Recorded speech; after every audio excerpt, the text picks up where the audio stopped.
Stop scrolling. You don't want to miss this one. Hey guys, welcome back to the channel. In today's video, I'm going to show you a simple trick to unlock CapCut Pro features without paying for a subscription.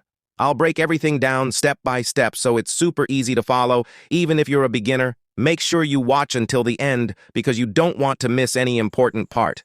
Let's jump right into it. Follow my step.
And there you have it.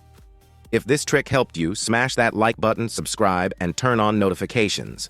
For more CapCut tips, tricks, and editing tutorials, stay tuned because the next video could level up your editing. See you in the next one.